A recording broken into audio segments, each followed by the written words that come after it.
Շատ լավ, շնորհակալություն հարցերի համար։ Նախ կոնյակագործների հետ կապված, այո, տեսեք, ասում եք ինչ ենք պատրաստվում անել, ոչ թե պատրաստվում ենք, այլ անում ենք, եւ մենք ամիջական կապի մեջ ենք մեր Վրաստանի գործընկերների հետ ու պարբերաբար թե մեր աշխատողների մակարդակում, թե իմ մակարդակում խոսակցություններ լինում են նման իրավիճակներում եւ փորձում ենք հասկանալ, թե ինչու՞մն է խնդիրը, որ նման փորձակնություններ են իրականացվում։ Այս պահի հիմնական մեկնաբանությունը նա է, որ դա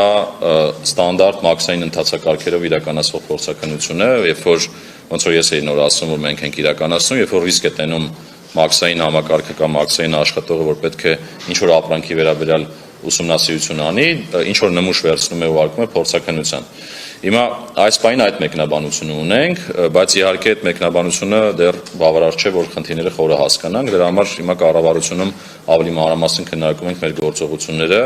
ընդհուպ միջև ամենաբարձր մակարդակով քննարկումներ, թե ինչու է այս ամենը տեղի ունենում, որ փորձենք լուծումներ տանք։ Ընդհանրապես շեշտեմ, որ սա մեր ամենօրյա ուշադրության կենտրոնում է եւ ցանկացած բացասական ազդակի դեպքում մենք ինքներս ուղիղ կապվում ենք եւ մեր մասով փորձում ենք ճշտել, թե ինչումն է խնդիրը, բայց խնդիրը նշեցի դա էր։ Հիմա խորքային խնդիրներ եթե կան, դա արդեն հետագա աշխատանքի արդյունքում կպարզվի։ Ինչ վերաբերում է վստահությանը նոյեմբերի 1-ից, տեսեք, այդ վստահությունը կարծում եմ մեզնից այդքան կապված չէ, ինչու, որովհետև ներքին գործերի նախարարությունը ավելի հստակ կասի, թե մինչև նոյեմբերի 1 բոլոր ID քարտերը պատրաստ կլինեն, թե չէ։ Համենայն դեպս վերջի տվյալներով, վերջի քննարկումների տվյալներով պատկերը բավական բարվոք է, որովհետև նոր սարքեր են ներմուծվել ներքին գործերի նախարարության կողմից ու օրական թողարկումների տեմպերը էապես ավելացել են, բայց անկախ նրանից մենք այդ ռիսկերը կառավարել ենք։ Եթե նկատել եք արդեն ժամկետների փոփոխությունը եւ այն նշումը, որ եթե օրինակ մարդիկ չունենան ID քարտեր հնարավորություն կունենալ ստանալուց հետո դա լրացնել, այդ հնարավորությունը արդեն իրենց օրենքով տրված է եւ հետեւաբար անհանգստանալու ոչ մի խնդիր չկա։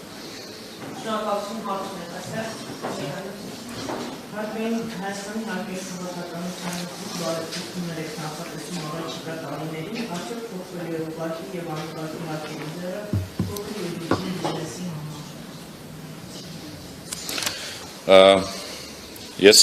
կուզեի ճիշտ ասած արձագանքեի ձեր բեռ նշված բառին։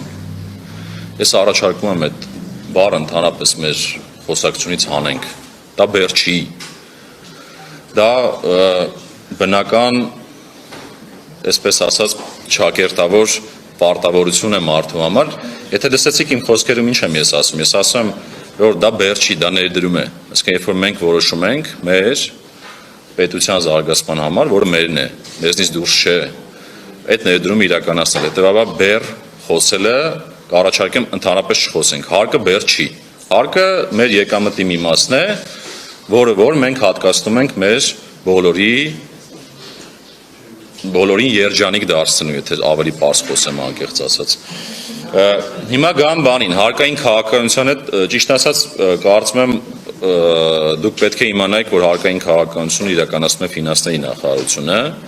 մենք զբաղված ենք վարչարարությամբ, հիմա այս պահին քննարկվում է հարկային համակարգի նոր հայեցակարգը եւ այդ քննարկումներին մենք ինքներս էլ ակտիվ մասնակցում ենք։ Հիմա եթե ավելի կոնկրետանաք, թե ինչն է ձեզ հետաքրքիր, այդ ուղղությամբ միգուցե մեր դաշտում, հարկային վարչարարության դաշտում ձեզ ավելի կոնկրետ ասեմ, թե ինչ փոփոխություններ ենք մենք նախատեսում։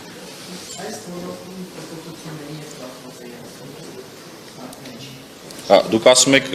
փոքր եւ միջին ձեռնարկատիրության ուղղակի եւ անուղղակի հարկերի բերը այս պահի դրությամբ էլ տեսեք խոսենք նրա հարկային պարտավորության մասին կամ հարկերի մասին այս տարի էլ չի փոխվել դա այդ ուղղակի ավելի շատ մեր գնահատմամբ ավելի շատ աղմուկներ են ինչու որովհետեւ միգուցե դրույքաչափերը բարձրացել են բայց մարդկանց հնարավորություն է տրված փաստավորելու միջոցով, ծախսագրումներ անելու միջոցով, բավական լայն դաշտ են, որում ծախսերի հնարավորություն տրված նվազեցումներ անել, այդ նվազեցումների արդյունքում նախկինի չափ հարկ վճարել, միգուցե նաև նախկինից քիչ հարկ վճարել, այսինքն այդ տեսանկյունից բարձրացում որպես այդպեսին չկա էլ։ Հիմա առիթը օգտագործելով եւ ես մեր ՓՄԶ հարկ վճարողներին կոչ կանեի այդ նույն հոգատարության, որտեվ օրինակ մենք հիմա նկատում ենք, որ օրենսդրության պահանջ կա, որ պետք է իրենց մնացորդները գույքագրեն 2025 թվականի սկզբի դրությամբ եւ ավելին նաեւ հնարավորություն ենք տվել աջակցության ծրագրից օգտվելու, բայց արզվում է մարդիկ թաքցնելու շատ բան ունեն։ Այսինքն իրենց մեջ շատ քիչ են կամավորները, ովքեր ուզում են այդ գույքագրումը իրականացնեն, որտեղ ժամանակին տարբեր ճանապարհներով են ենթադրաբար ձեռք բերել են ապրանքները, որոնք որ պետք է իրացնեն։ Հիմա այստեղ երկկողմանի աշխատանքի կարիք կա։ Մենք ամեն ինչ անում ենք, որ օգնենք, ձևաչափերը մշակել ենք, գրել ենք մանրամասն, բոլորի էջերին ծանոթությունները ուղարկել ենք, անհատական աշխատանքներ ենք փորձում տանել, բողոքներին պատասխանել, բայց երբ որ նայում ենք օրինակ ասենք մեր ՓՄԶ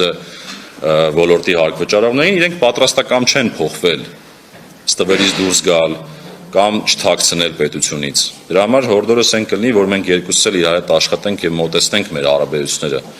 որը հաստատ ի օգուտ բոլորիս է։ Խնդրեմ։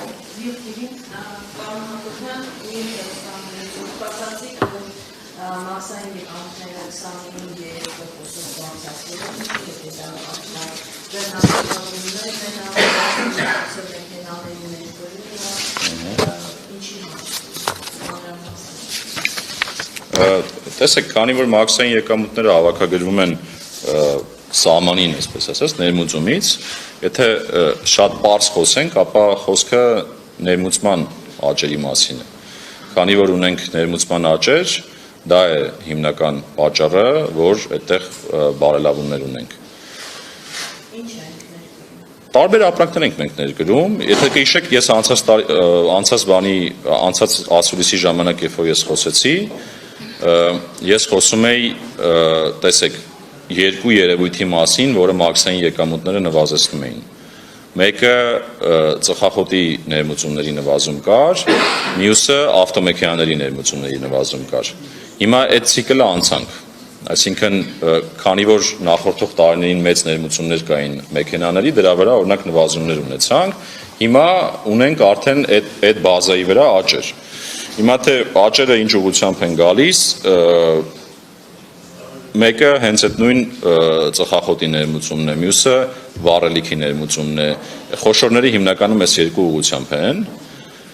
բայց իհարկե նաև սննդի ներմուծման մասին է խոսքը, որը մեր ներմուծման մեջ